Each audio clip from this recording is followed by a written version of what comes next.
This is part 2 of the Introduction to Computational Neuroscience. The topic is memory, and I would like you to start by thinking of Pavlov's dog. Only for our purposes, we don't actually need to think about all the details of Pavlov's experimental preparation. We can be content with a more schematic representation. So all we care about is that there is some neuron that responds to the sound of a bell. I call that a bell detector.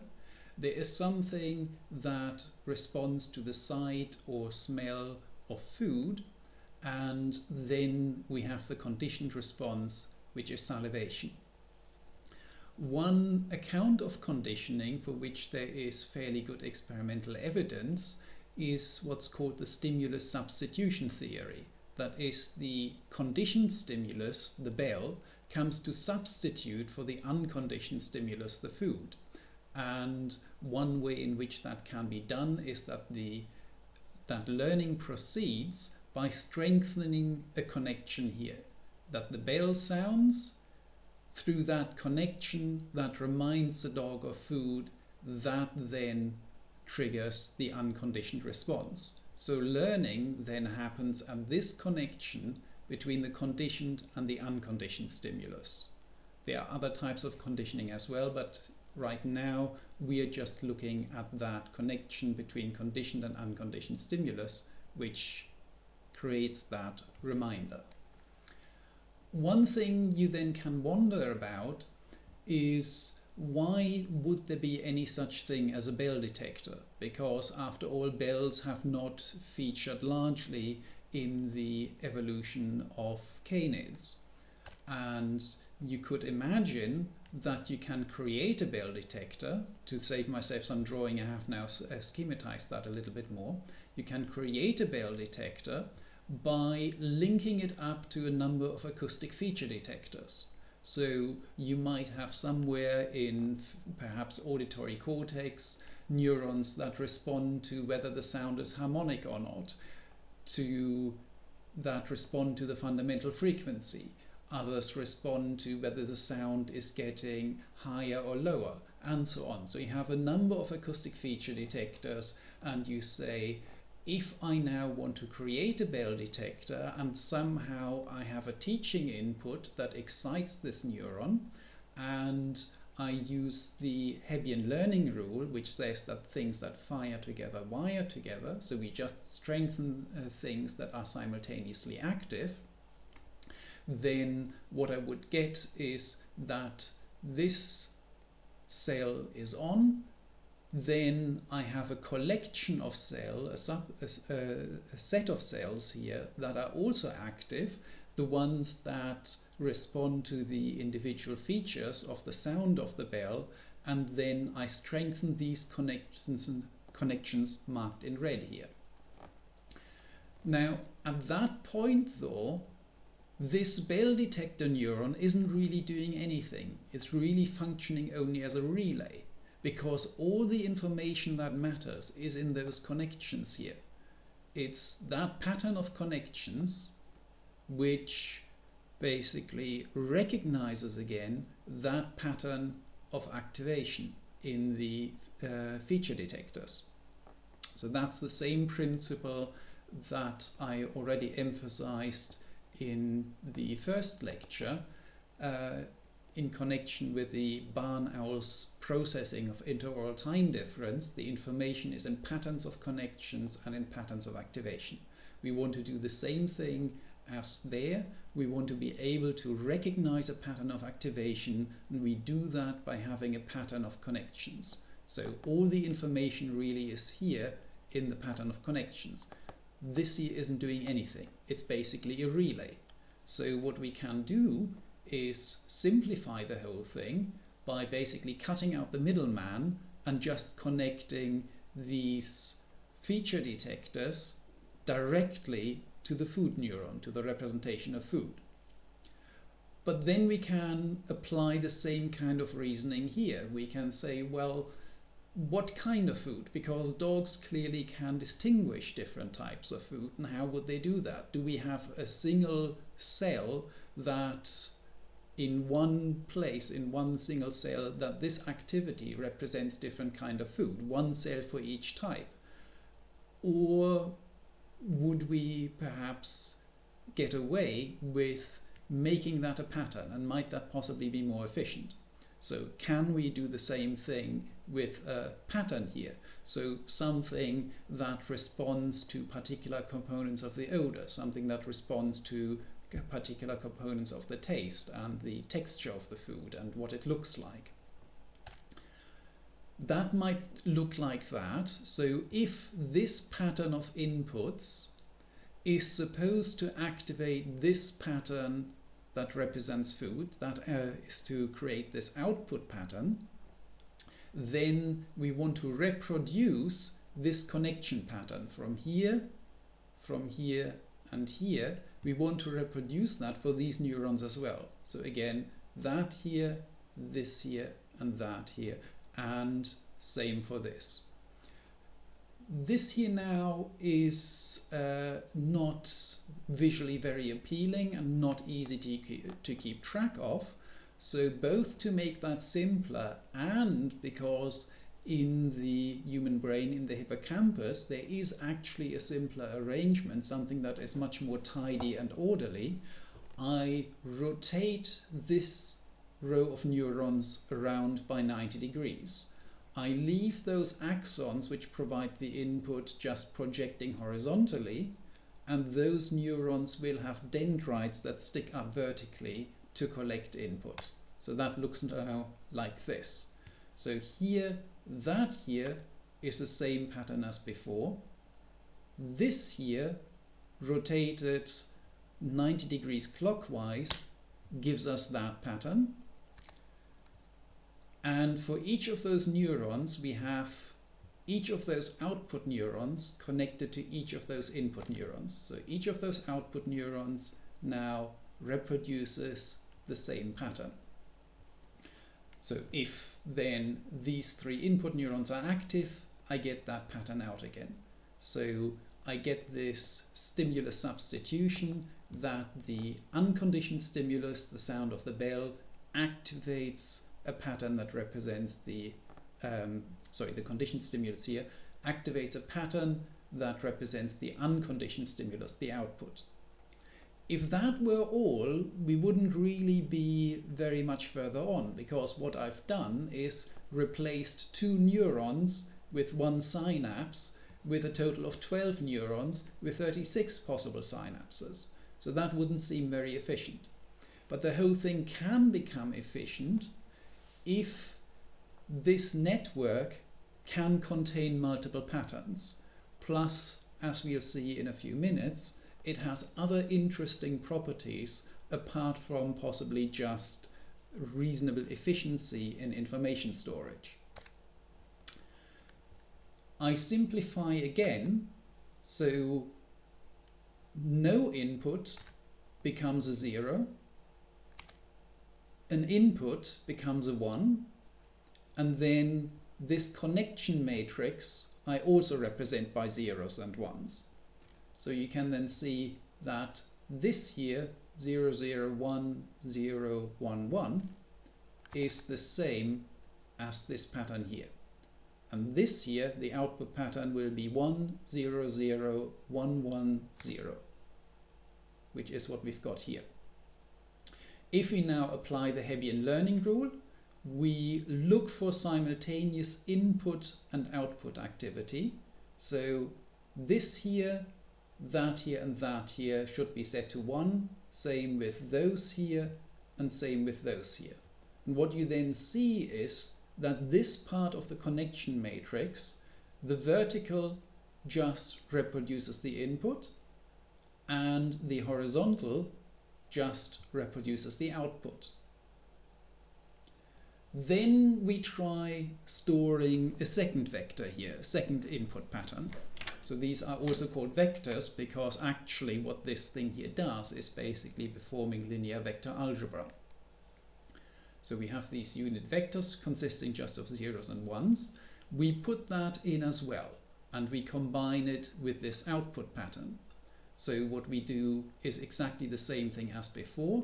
we basically look at this here, which hasn't got anything yet. So that just reproduces the output pattern, the connections in the matrix. And in the vertical, we get the same thing. So here, this here hasn't got any connections yet. So here we can see it nicely, that this vertical column just reproduces that pattern.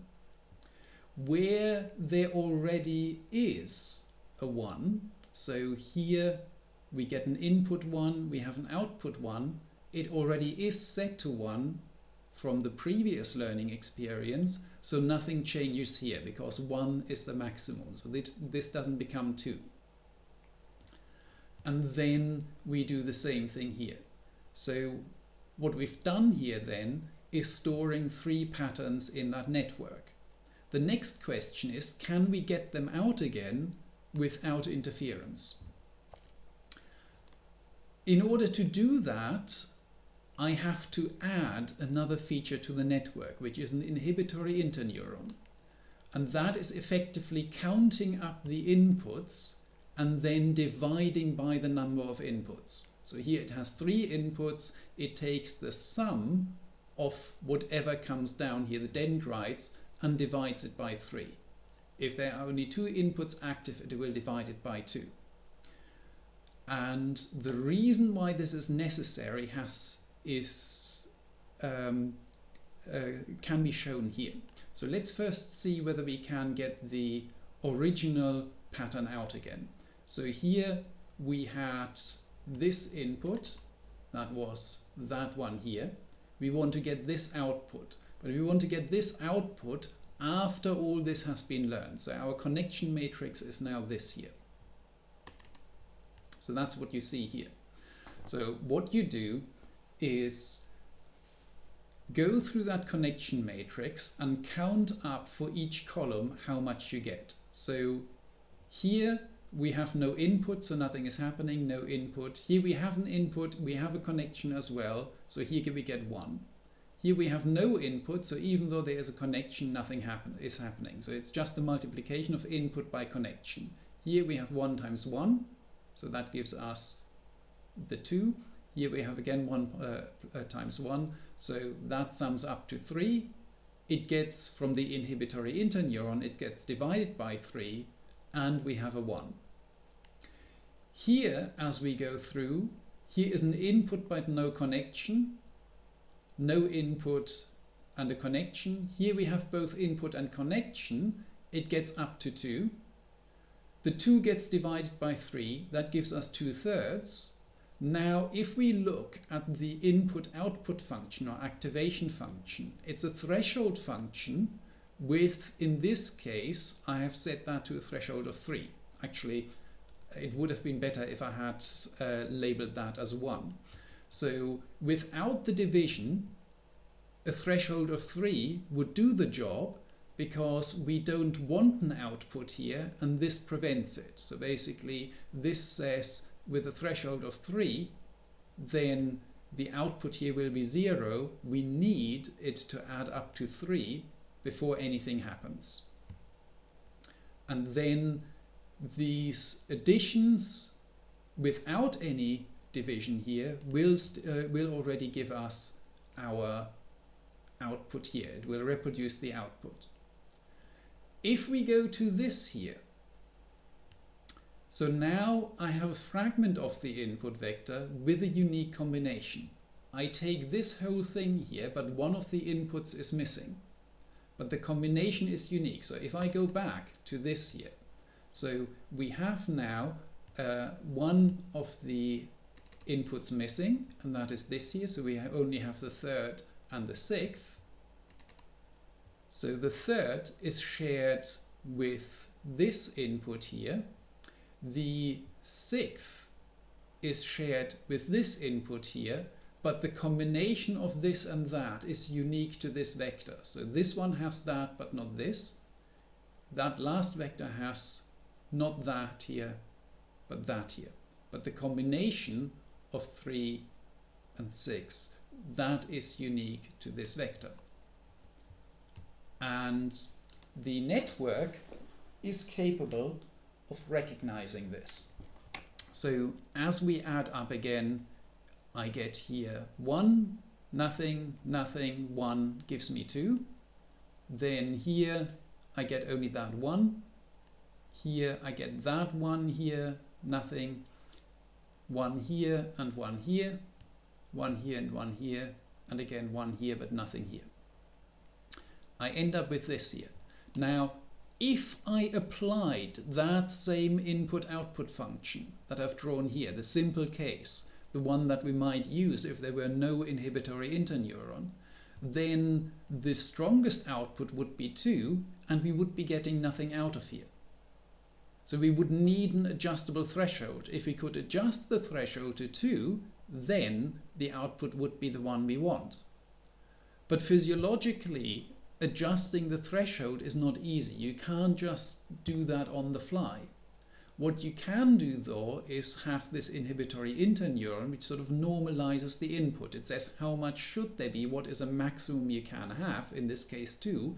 It divides by 2, and then basically you have a constant threshold of 1, and you do the division. So in this case here, I divide the 3 by 3, so that gives me 1, 2/3, 2/3, 1, 1, 2/3. And the 2/3 then go down to 0 if the threshold here is at 1.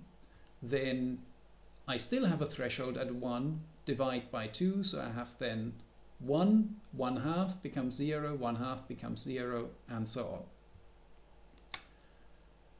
The network can get confused. So in this case, I have an input vector with all shared components. If I go back to this here, that is shared with this here, that is shared with the same alternative. So if you looked at this, then you would have no idea whether it's this one here, that last, that 6th input that is missing from the first pattern, or whether it's the first input that's missing from the second pattern. Either of those can give you this here. And the network is similarly confused. The output it gives you is a combination of these two outputs. It just sums them up. Then networks may also give you error correction. That doesn't quite work in this one here because it's a bit too crowded.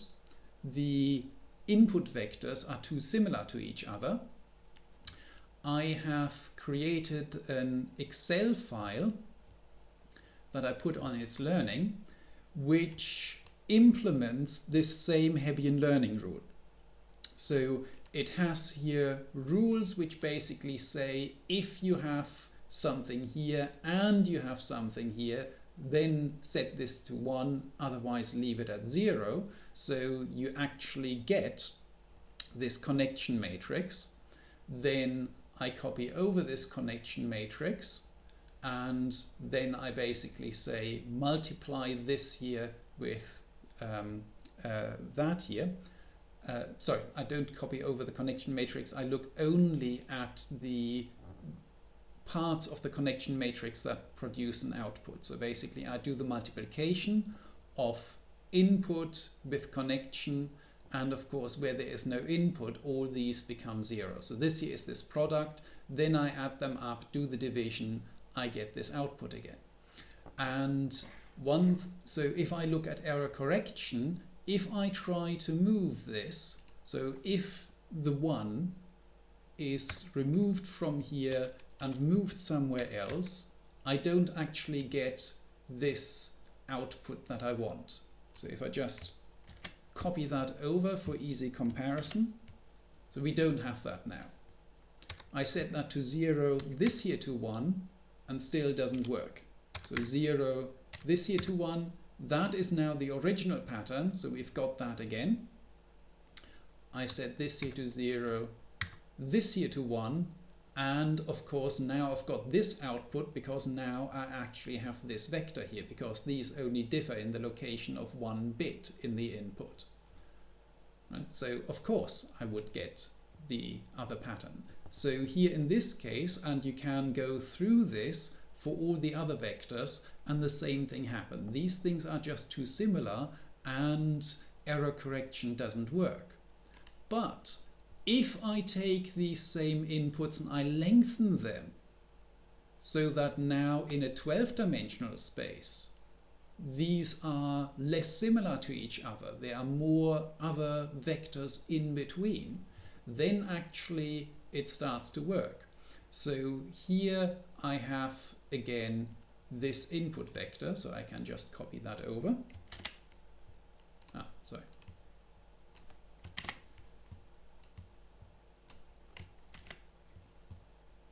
Now, and I want this output vector, which at the moment I have. Now what happens if I take again that same bit and I move it to somewhere else? So this one here doesn't work. This one here doesn't work either, so not everything works. So the system can't just cope with anything arbitrary. So here this part is still too similar, so that is exactly what we've tried before. But now let's try moving it to here. We have overall a longer vector. Still that one doesn't quite do the job. Let's try moving it to here. This error it can correct. So the bit has been moved from this location down to this location, and at that point I still get the same output pattern. So some errors this network still can correct. And basically as you get bigger networks and you have a sparser content, a sparser set of input-output associations that you try to store inside the network, it becomes more resistant to errors. What you can also do, as shown in the original paper by McNaughton and Morris, is you overload this if you add another input-output vector pair in, and you can basically try that with anything. So I could just, if I create something that is different from what we've got so far, let's say I just create the inverse of this here, so 0, 1, 0, 1, 0, 1, and I try to pair that with something we haven't gotten yet, 1, 1.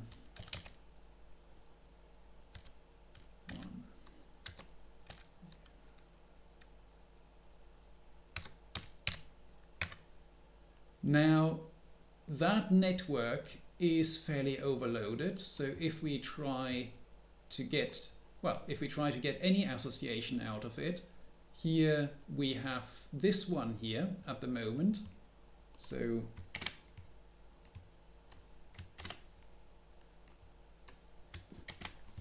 we do the comparison, we don't get it.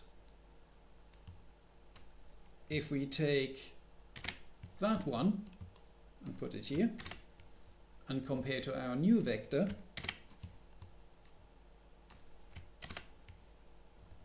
oh, that one actually worked rather against my expectation, but we don't get everything out, so we have interference here. If we try, well, or that one here, we haven't had that one yet.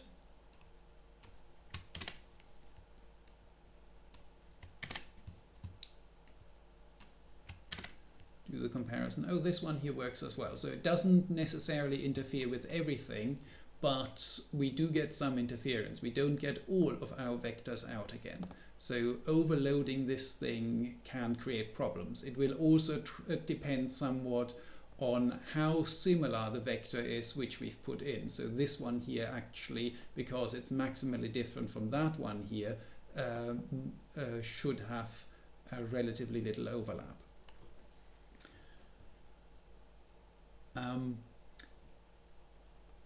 One way in which you then can think about this is that this whole thing has what's called an attractor state. To the thing is, here we have attractor states in 6-dimensional spaces, which is a little bit unintuitive. So I've tried simplifying that. If you think of a network like this, where we have 3 neurons, X, Y, and Z, each of them is connected to itself so that it produces, so whatever input it has, it feeds back on itself and it gets added in. So that happens at each neuron.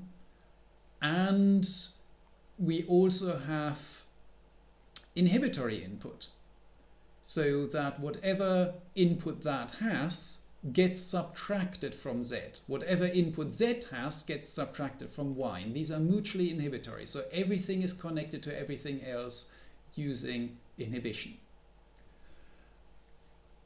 Now, because even the 3 dimensions don't show up very nicely, I have then done a 2-dimensional network. So imagine we just remove the Z neuron. We have just the X and Y. So we have X feeding back to itself, Y feeding back to itself, and then we have them trying to inhibit each other. So whatever X gets as input gets fed back to X in the next stage, and whatever X has as input gets subtracted from Y. And the same for Y. That feeds back to itself, it subtracts from X.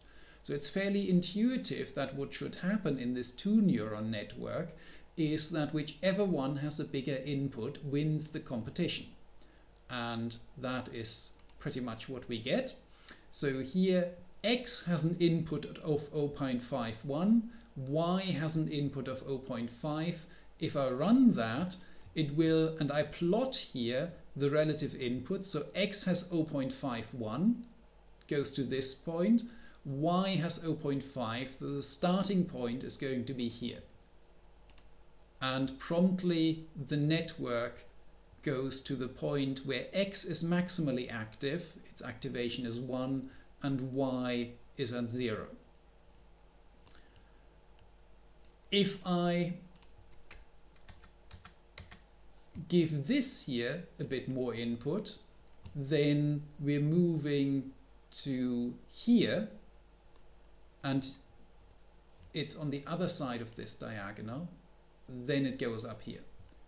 We can take it down, and whichever one has slightly more input will win the competition. So what it boils down to is anything above the diagonal will go here, anything below the diagonal will go to Y. So then anything on this side of the diagonal, this here is what's called a point attractor. There is a single point to which the network is attracted when it has a certain range of starting conditions. And that range of starting conditions is the attractor basin. So anything above the diagonal here is in this attractor basin for neuron Y. Anything below the diagonal is in the attractor basin for neuron X. If I give them exactly the same input, then it's just sitting there and doing nothing, right? It's just not going anywhere. That's because there is no noise in the network. If there was a little bit of random variation, then that would move this point to one side or the other, and as soon as it's on one side or the other, it would go there. Now, what happens if we change things a little bit? So, for example, if I change the strength of the connection of X back onto itself. No, that's not what I wanted. So I change that, say, to 1.5. And they still have equal inputs, but now, because X has a stronger connection to itself, it should win that competition. And it promptly does. Even if we give Y a stronger input, it still wins that competition. And Y has to be quite a bit stronger in order to win. So if we now systematically varied the input values, what we might hypothesize is that the equivalent point is now when, because this here is 1.5 times stronger than this, maybe this has to make, y has to make up by having a 1.5 times stronger input. Well, it doesn't quite work. Let's go down. Okay, still wins.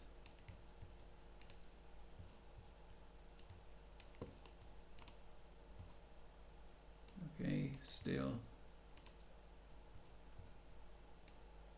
So we can find the point where it flips over. That is here now. Okay. And then we can do that for different levels. So let's take that, say, to 0.5. So y wins.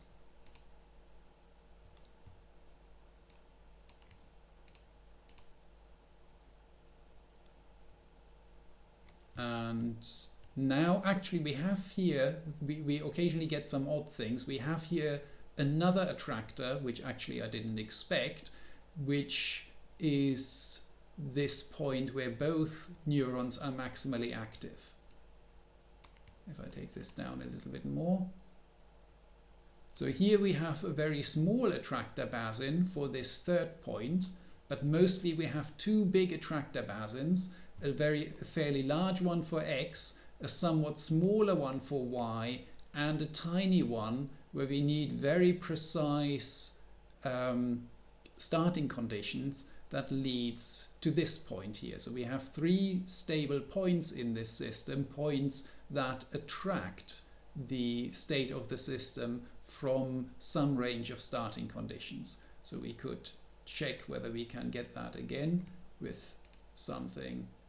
Yes, so here y is 1, x is 1. So if we have very strong inputs to begin with, then we can get this third attractor basin here.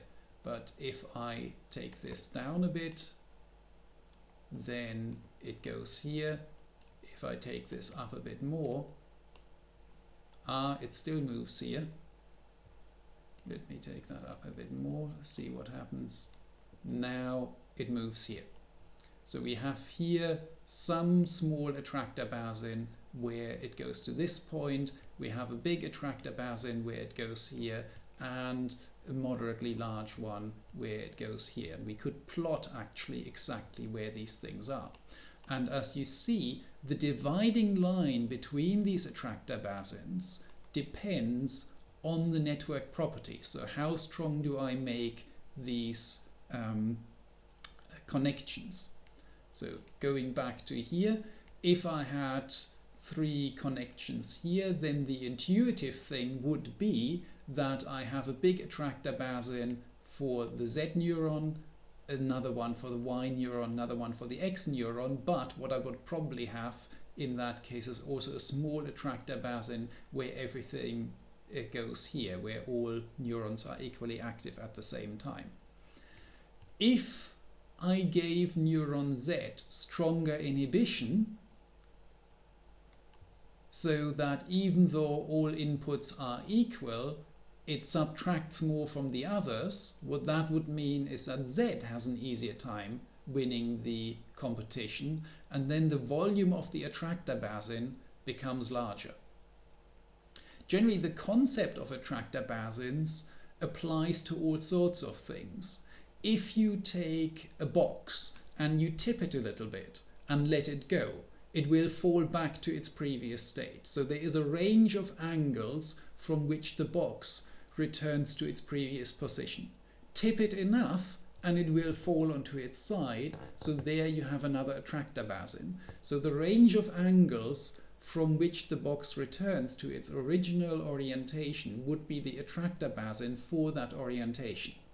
So the concept of attractor basins is actually a quite general one. It occurs in many systems, but in memory systems that can be, in neural networks, it can be used to create a memory. So then you get this pattern completion. If you give it an incomplete pattern, it gives you the original pattern back, it can give you error correction. So if you're within the attractor basin for that output, then you get that. But as you've seen, even with the simplest 2-neuron network, you can get unintentional attractor basins. I had not intended for that there should be an attractor basin for both neurons being simultaneously active. I haven't intended that to be in here, which is why I haven't drawn it in, but the networks can surprise you. And that can happen also in these networks here. So that is what you saw in this here. If I put in, well, even if I delete that, if I go back to the previous state, and if I now move that bit from, if I remove that and put it here, I don't actually get back the thing I wanted. Right? So some of the attractor basins here, some of the outputs are not what I wanted to store. I get unintentional stuff. I get effectively memory errors. That is one way in which memory errors might happen, although this very simple toy network is a lot more vulnerable than human memory. So although human memory is subject to a lot of errors, it's not nearly as bad as this thing here. So human memory has additional features which this simple network doesn't have. An additional variation on this theme is that you connect the outputs back to the whole network. You have a set of permanent strong synapses called detonator synapses, and that gives you what's called an auto-associative network. So the previous network was hetero-associative. It associates two different patterns with each other. This is auto-associative. It associates a pattern with itself. Though this pattern is that here, just flipped around, just rotated. So if I look at that, this here has, right to begin with, a very strong synapse. So that fires this neuron, the connection goes back here, and it now creates, because these things are firing, it gets connected here as well. This thing here fires that neuron, input comes back, and now actually here is one missing, that here should be read as well, so it then creates another connection here and another connection here. So what we get, except for the one I missed out when I was drawing, is that we're reproducing this whole pattern. Now you might ask, what is the point of that, of associating pattern with itself? But you have previously seen the pattern completion and the pattern correction. So what you can do with an auto-associative network is that you get part of a pattern and you complete it. So you get a bit of an input and you get the whole output. Some years back, a colleague of mine set an exam question that was om hukommelse, about memory. That is a pretty vague retrieval cue, and you have to do a pretty thorough job of pattern completion to write anything sensible. But that's the kind of thing that an auto-associative network can do for you. It can actually do such pattern completion.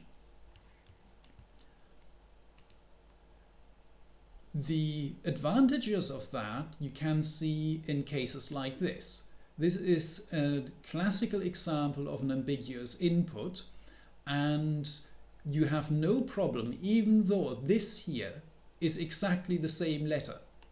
Even if it might look different to you, when I drew it, I copied this down to here. It's exactly the same. Nevertheless, you have no problem reading this phrase as the cat. What your brain effectively does is it tries to do error correction. It says TAE, don't know any word that's spelled like this, but THE, that I do know, so it corrects this here to say, well, this ambiguous figure must be an A.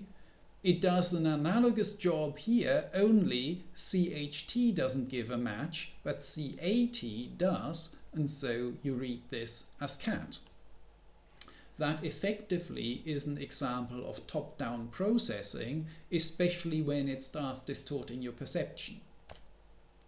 This here is an image that most psychology students know.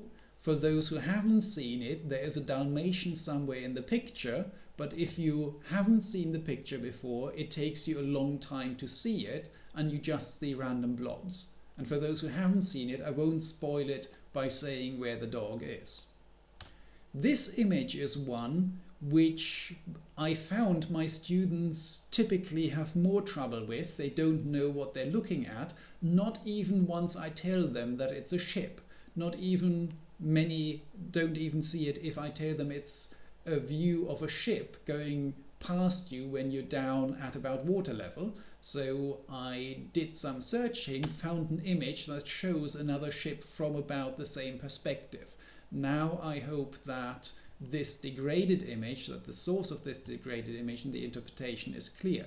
Now in future, if you see that again, you will have no trouble seeing a ship, because there you get this top-down processing which disambiguates that input. Also, you probably have never seen a cat in exactly this form, but from this fairly minimal input you have no trouble recognizing this as a cat. If this was a large cat that might make a meal of you, it would be pretty important to recognize that, especially because it's not going to present itself in full view for you to admire and decide whether you want to run away or climb a tree. So recognizing stimuli from partial input is pretty important, and our perceptual system is pretty good at it. So here's an image where there are quite a lot of faces, and you can spend some time searching for them. For example, there is a face right here. So here you have the eyes, nose, mouth, and I leave it up to you to search for more of them. You see these effects of top-down processing also in memory for figures. So you get figures that are somewhat ambiguous. You get a label that either these are the kind of glasses you wear on your face, or that this is a schematic representation of weights used for weight training, barbells. Then when people are asked later to draw exactly what they have seen, they distort the image according to what they know it should be. Here you have an ambiguous figure that could be a 7 or 4.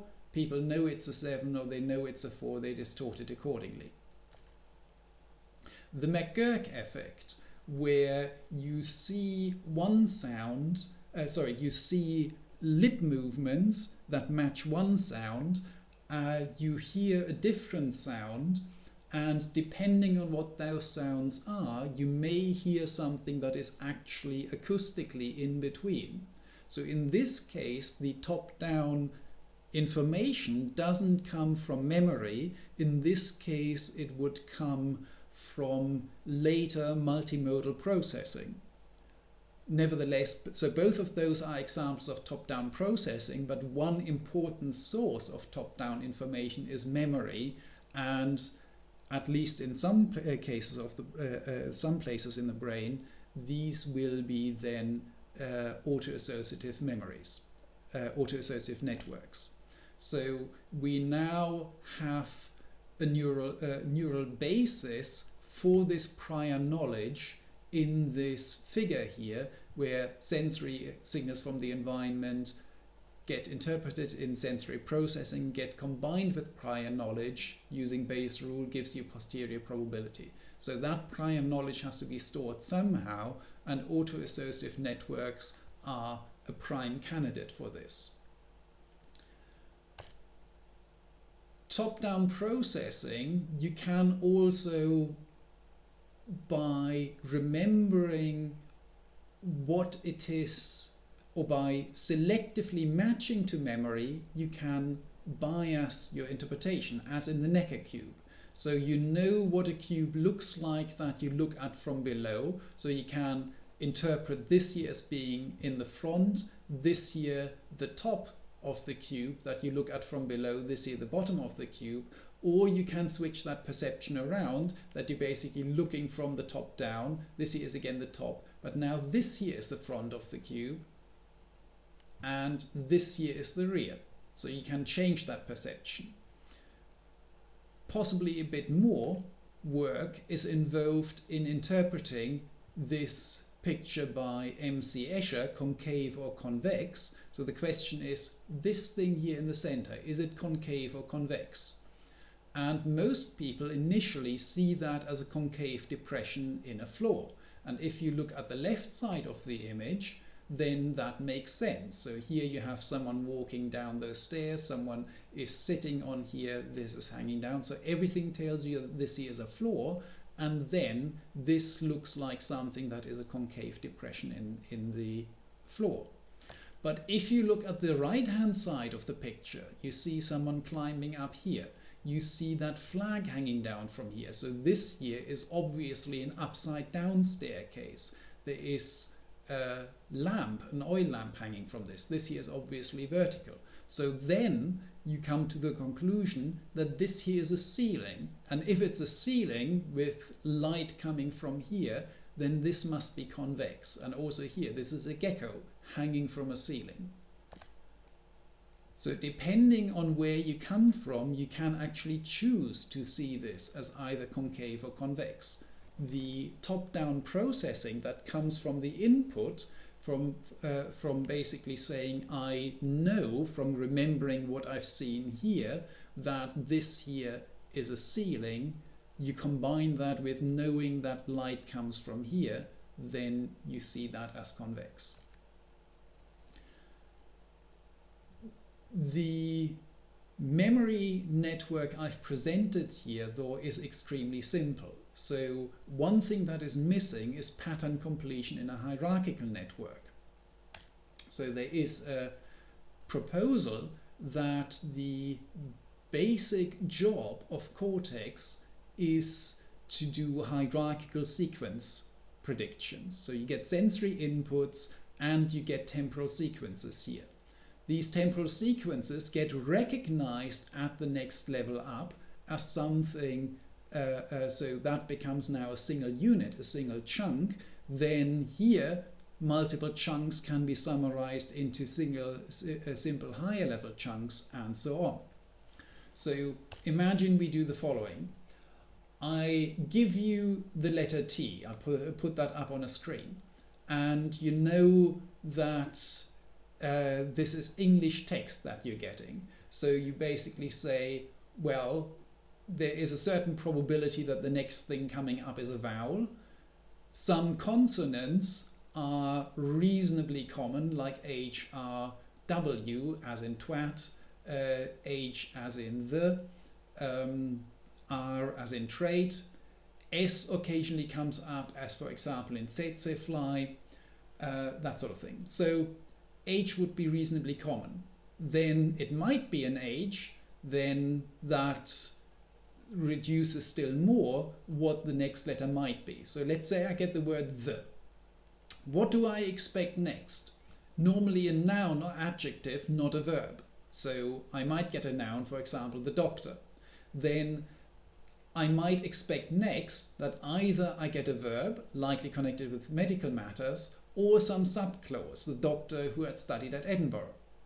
At still higher levels, I might get more expectations, so more assessments of what probably comes next. So if I have the sentence, the doctor examined little Emily's growth, then it turns out that people who suffer from anxiety tend to expect a negative continuation of the sentence, and so they tend to be faster at recognizing the sentence it was a tumor than the sentence she was told for her age. And people not suffering from anxiety tend to expect something along those lines, something positive, and therefore they're faster at reading this than that. So we have expectations then at various different levels. And these expectations, these predictions would be then coming out of a hierarchical network. But if we have top-down processing at some level, like you have seen in the cat, how does that work if we have multiple levels here? Does the letter level wait for the word level? If the word is still ambiguous, does it wait for the sentence level? Basically, just how quickly does a top-down processing feed back to the lower levels? Is there a wait button? If so, how long can it wait? If not, basically, where exactly is your network, your auto-associative network? Do I have them at each level? If so, how do they interact? So that is something not covered in the simple model I have presented to you. Right? So that is also related to the ability to say, I don't know. I asked you a question, you can tell me that you don't know, while the network I have presented to you is utterly incapable of doing so. You give it an input, it will produce an output, and it hasn't got a neutral output that says I don't know. It's incapable of metacognition, at least in its form. Then another thing that is missing is representing uncertainty and combining information. So if I take your knowledge of location, I represent it as a probability distribution, and your knowledge at the moment is extremely precise, so it's a very sharp and narrow distribution. Then as you then walk along, this distribution here becomes broader, and eventually, as you've walked a certain distance, you end up with that sort of assessment of your location. You take a navigational fix, you visually estimate how far you are from an object with known location. That will have its own uncertainty. You combine it using the Kalman filter, and that gives you this combined estimate. So this is again a way of combining information, and of course this here is effectively a memory system. You might also have other times when you have imprecise information. The information you have from memory might be imprecise, so we need to be able to estimate the precision, and the network I have shown you doesn't do that. So we need something a bit more sophisticated. I have briefly mentioned activation functions. There is a proposal that one thing that happens in development is that activation functions change. So here you have a fairly flat activation function. It goes more, it becomes steeper. If it becomes steeper and steeper, it would eventually approach a threshold function, which is the one I used before. Then I mentioned that the network I presented has point attractors. There are also continuous attractors. This is a proposal coming out of the McNaughton lab. That was Skaggs, McNaughton, and a third author I don't remember now. So in the brain you have cells that represent head direction. That looks like this. So you have cells which have, when you look at where they fire, that is pretty much all over the place. But if you look at the tuning curve, it turns out that if the rat, this work has been done in rats, is headed this way, then you have a high firing rate. If the head is pointing this way, still a fairly high firing rate. If the head is pointing this way, the firing rate is down already quite a lot. If the head is pointing this way, firing rate is pretty much zero. So for a pretty large range of angles, the firing rate is effectively zero, and over a fairly narrow range of angles, you've got an appreciable firing rate. So what then happens is, imagine you have these neurons then. So these here, the outer ring, are the head direction cells. And at any one time, so this here would be the cell that fires maximally when you point it this direction. This here is a cell which has maximal firing if the head is pointing this direction, but even if the head is pointing in this direction, it fires somewhat, right? So that would be the equivalent of This here is maximal firing rate, this here is close by, so we have then somewhat less firing here. That has its preferred direction here, and the actual direction is this one, so that is equivalent to preferred direction here, actual direction is this one, so firing rate would be down to about half or a third. So still less, and eventually we get to cells that don't fire at all. And these also have mutual excitation, or at least they excite neighboring cells. And then we have overall inhibition, which prevents activation from spreading all over the place. So what we then get is a compact activity packet.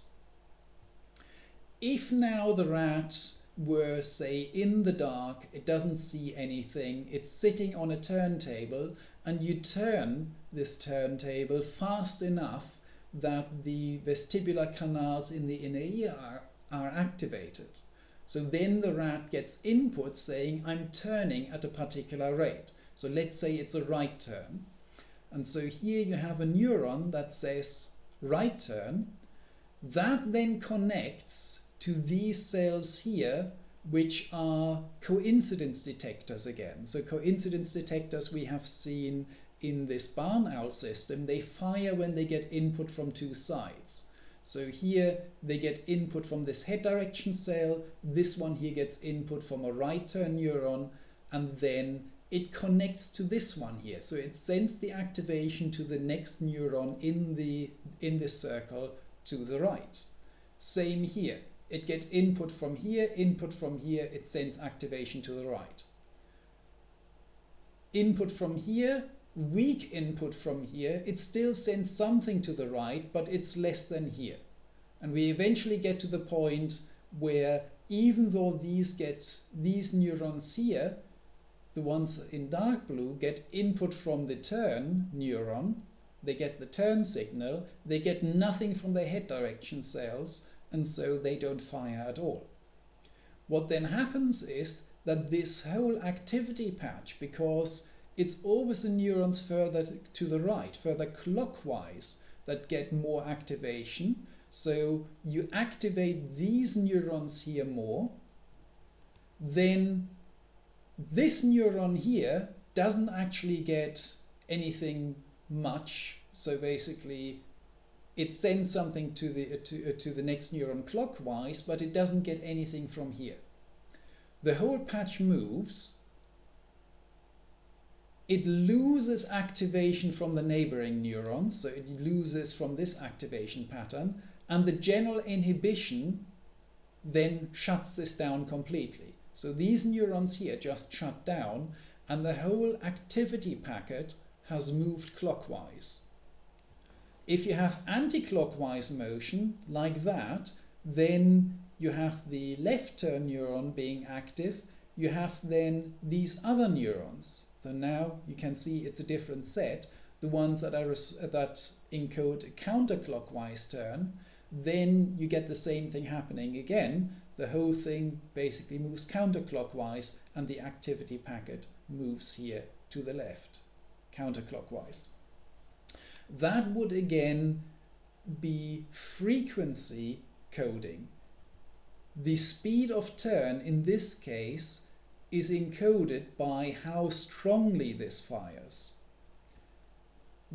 It is possible to make a labeled line code version of this same network, and that is in here. So that is something I put in an appendix in my thesis. The idea here is that we have neurons that are coded for different speeds of turn. For example, this down here would be the one that is coding for a slow turn to the left. We have still a whole range of coincidence detectors. So this here would be one for a slow turn to the left. If this one were active, we have a fast turn to the right, and that is encoded by it not going to the next neuron along in the circle, but it skips quite a bit ahead. So this way we would have then labeled line coding of the same thing. So what we have then is what's called a continuous attractor. Instead of having point attractors, if you have enough neurons, this effectively becomes continuous. In the absence of any input, this might drift randomly a little bit, but you still have an attractor in that you only have these compact patches of activity that are stable, which comes from these connections here, which basically have mutual excitation to the nearest neighbors, so that is the strongest, and this neuron, each of those neurons reproduces that connection pattern, and to prevent everything from going out of hand, you then have the overall inhibition, which is not shown here, where basically all of these feed into inhibitory interneurons, which then connect to everything. And because of that, it's not just any activity pattern that is stable here, it's always a compact patch, but this compact patch can move. And analogous ideas have been put forward as explanations for path integration, so for movement through a two-dimensional or three-dimensional environment, although it looks like the vertical dimension gets treated a little bit differently from the rest. So mostly, at least in rats, it looks like something two-dimensional. So that is now effectively the end of the second part of the introduction to computational neuroscience. This has presented a memory network and has shown you one way in which information may be stored in the brain. The anatomy of the network is actually inspired by what you see in the hippocampus. So you do have inputs coming in a nice tidy row, then neurons reaching up using dendritic trees. So it's, where is it now? Yes, this kind of thing. So you have inputs coming in one way, you have your neurons in a nice tidy layer, you have dendritic trees reaching up. But the simple model I have presented you is based on a 1987 paper by McNaughton and Morris in Trends in Neurosciences. Lots of work has been done since then. More sophisticated models do exist. I just wanted to keep the introduction simple.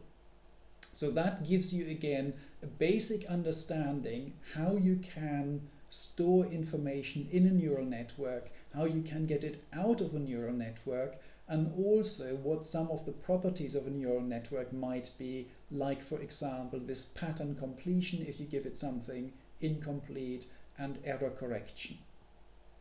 And that partly explains, it gives you basically one of the things which humans are very good at. An example I always use is a simple story which goes, Betsy wanted to buy Jacob a present. She shook her piggy bank. It made no sound. She went to see her mother. When I ask people how old is Betsy, they typically give me an age range from about 4 to 10 years of age. So they must have worked out that it's usually young children which store their money in a piggy bank. Also, they don't ask me why Betsy went to see her mother, because children's alternative source of money is not a loan shark or a bank, it's parents or grandparents. People don't need to ask about the connection between she wanted to buy Jacob a present and she shook her piggy bank, or she wanted to get Jacob a present, because you can make presents, you can buy presents. So that connection, again, you retrieve that background information. And the thing is that you retrieved it so quickly and efficiently, you didn't even realize you were doing this. All this is just retrieved automatically. So humans are absolutely fantastic at doing this and finding information that is relevant. So one part of this is a content addressable memory. And that is what this pattern completion does. You give it part of the content and it gets you the rest. So this is one thing that computers at present don't do terribly well. The other part is a meaning-based code. So we know something about how you can make content addressable memories, but a meaning-based code is difficult. So if that problem were cracked, that would be one of the things that's missing to create an artificial intelligence. But it's not a trivial problem. So the memory that you've got in your computer, it needs an address. It's not a content addressable memory. If you tell it to search, it basically has to do a brute force search of just going through the whole thing. A content addressable memory works in a fundamentally different way. It's a very different way of doing things, and it looks like this is one of the things that your brain provides for you, and it's extremely useful. So that demonstrates one of the operating principles of biological memories. And we have the same principle as before, as in part 1 of the lecture, in that network that analyzed interoral time differences. The information is not in individual neurons. None of these individual neurons carry the information that you're interested in. When my colleague asked this exam question about memory, there isn't a single neuron that carries everything that you know about memory. The only reason why you can do pattern completion is because you encode things as a pattern in the first place. You have patterns of input, you have patterns of output, and you link them together by having patterns of connections. So the whole thing is distributed across patterns, and that is an essential concept when dealing with neuroscience. And that is the end of part 2.